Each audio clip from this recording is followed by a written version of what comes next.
Ito ang reading mo, Libra. Welcome back to our channel. Naway nasa mabuti kayong kalagayan while watching the channel. Is sa general reading. Kayo nang balang magpalit-palit ng situation nyo sa reading ko.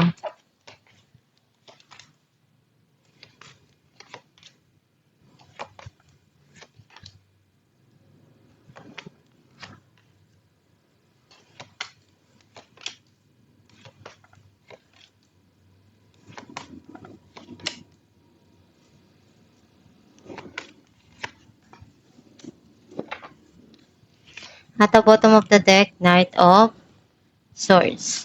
I feel like ang nasisense ko na energy mo, nakita ko na you want to communicate something na alam mong kailangan dun sa sitwasyon. Marami kang gustong sabihin, ipaalam, or dinawin dun sa mga nangyayari ngayon sa buhay mo. Dun sa isang tao na alam mong involved dun sa situation na yun. Ang mensahe ng card mo, andun yung sadness sa puso mo dahil you feel in pain, heartbroken, or meron ditong third party. Gusto mong magpaubaya, ibigay kung ano yung kailangan dun sa mga sitwasyon na nangyayari ngayon sa buhay mo.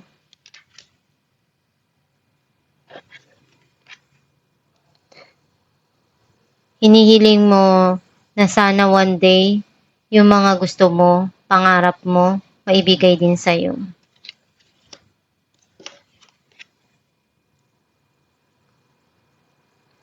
May inaalam ka, inaaral, or may gusto kang simulan dito na aralin at alamin.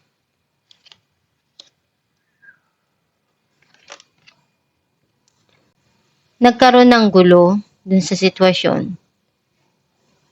And para sa'yo, kailangan na munang alisan yung sitwasyon na yun. And umiwas ka, inilayo mo yung sarili mo. Ngayon, mas gusto mo munang mag-umpisa na nag-iisa.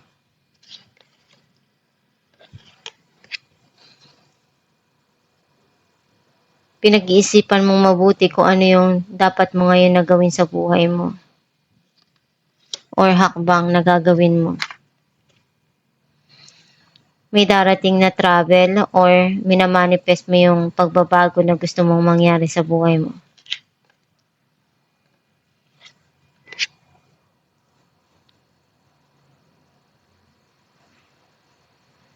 Andun yung pagmamahal na binibigay mo palagi para sa sarili mo. Hindi ka nagkukulang, pinupunuan mo palagi yun. Every time na alam mong na-empty na yung pakiramdam mo, ikaw yung magbibigay nun para punuan. Some of you, meron ditong darating na bagong pag-ibig or bagong proposal. Clarify natin ang Three of Swords. King of Wands and Queen of Cups. Isang very passionate at isang maramdamin. Hindi nagkasundo, nasaktan ng isa't isa or sinaktan ka nitong tao na to. Nagdamdam ka ng sobra-sobra doon. Clarify natin ang Nine of Cups, Queen of Cups, and the Fool. Ngayon para sa'yo mas mahalaga na ibigay kung ano yung kailangan ng puso mo ngayon na magpapasaya para sa'yo. And kung ano yung gusto mo, yun yung susundin mo. At handa ka na gawin yung path mo na kahit mag-isa ka lang.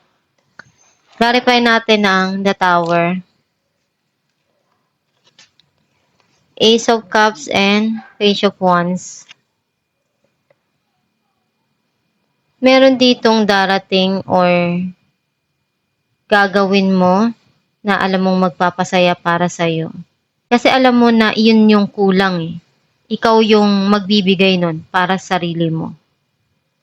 Some of you, pwedeng merong magandang balita dito na darating na i-o-offer sa'yo. Clarify natin ang the word.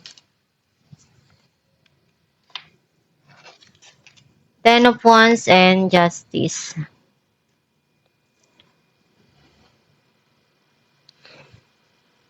Meron kang gustong makuha na justice dito.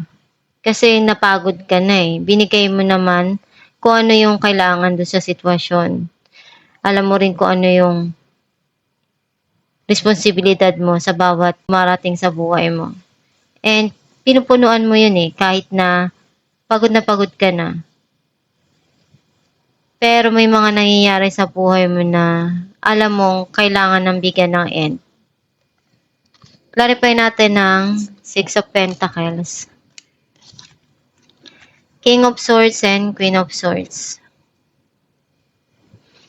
Alam mo kung ano yung red flag at tama dun sa sitwasyon, kung ano yung mali. Gusto mong i-remove kung ano yung hindi maganda at mali dun sa sitwasyon. Hindi nagkakatugma yung intention nyo nung tao na to. Kasi yung isa magulo, yung isipan niya, palagi kang sinisigawan or kinakagalitan.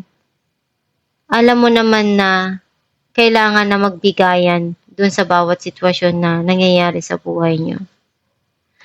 Clarify natin ang Page of Swords. Temperance and the Chariot.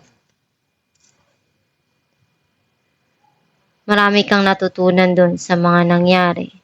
At ngayon alam mo na kailangan ng mahabang pasensya palagi sa mga ginagawa.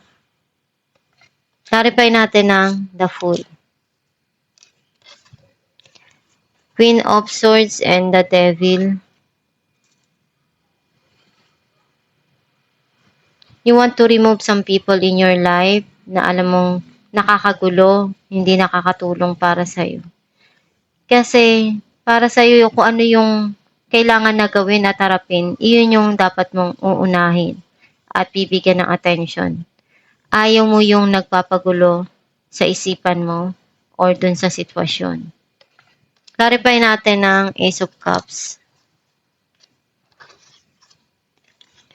Six of Cups and the Magician. Meron dito na gusto mong ibigay dun sa mga taong mahal mo or gusto mong tumulong. Kasi iyon yung isa sa nagpapasaya para sa'yo. Iyon yung nagbibigay ng inspiration sa'yo para punuan yung pagmamahal na alam mong lahat ng bagay na pagkukulang, pinupunuan mo. Some of you, meron ditong past person na gustong magkaroon ng pagsisimula at gagawa siya ng paraan na ikakasaya ng puso mo. Gusto niyang maibigay yung pagmamahal at magpapasaya para sa'yo. Alamin natin kung ano mensahe para sa'yo.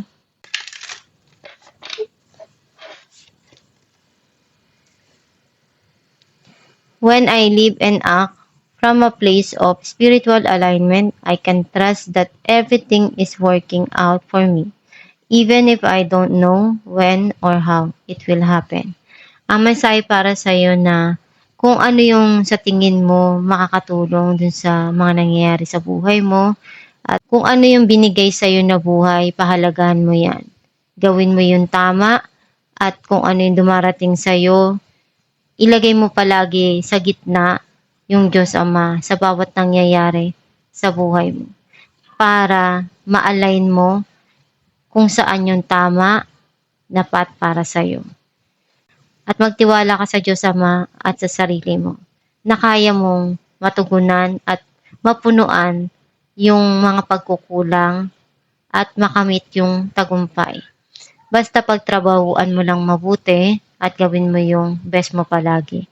Kahit sobrang hirap yung mga dumarating sa iyo, alam ng Diyos na kaya mo yan na malagpasan. And lahat ng mga pangarap mo, pag pinagsikapan mo yan, makukuha at matutupad mo rin yung gusto mo.